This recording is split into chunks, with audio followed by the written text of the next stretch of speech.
The United Kingdom Ministry of Defense latest intelligence update on the situation in Ukraine, the 21st of May 2023. Since early May 2023, Russia has restarted frequent long-range missile strikes deep into Ukraine. They are likely primarily aimed at degrading Ukrainian air defenses. Innovating on earlier waves of deep strikes, Russia has started more frequently integrating unarmed surveillance uncrewed aerial vehicles into operations. These have included Russian-produced Supercam uncrewed aerial vehicles, which are relatively cheap and have sufficient range to fly over the cruise missiles' targets. Russia has highly likely adopted this tactic in an attempt to obtain more timely battle damage assessment and improve its targeting cycle. The Russian military's slow and inefficient targeting process has been a major weakness in its performance in Ukraine. However, slow surveillance uncrewed aerial vehicles are highly vulnerable to Ukrainian air defenses. The Air Force Command of Ukraine Armed Forces update.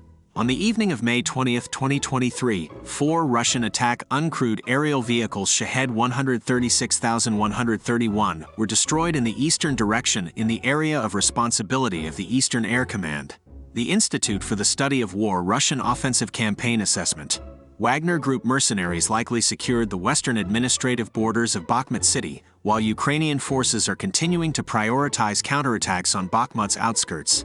Ukrainian military officials reported that Ukrainian forces control an insignificant part of southwestern Bakhmut city around the T-0504 highway, a tacit acknowledgement that Russian forces have secured the rest of western and northwestern Bakhmut, if not all of it. These official statements indicate that Ukrainian forces withdrew from the remaining areas in Bakhmut, except those adjacent to the 2 highways into the city.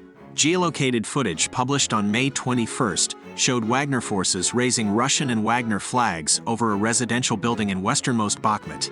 The Wagner Group's likely capture of the last remaining small area of western Bakhmut does not impact ongoing Ukrainian counterattacks north or south of Bakhmut, nor does it impact Ukrainian control over the ground lines of communications around Bakhmut that exhausted Wagner forces would need to reach in order to conduct further offensive operations. Russian forces will likely need additional reinforcements to hold Bakhmut city and its flanks at the expense of operations in other directions. The Institute for the Study of War has observed artillery units of the 132nd Separate Guards Motorized Rifle Brigade, which was previously observed in the Avdiivka area, operating in the Bakhmut direction.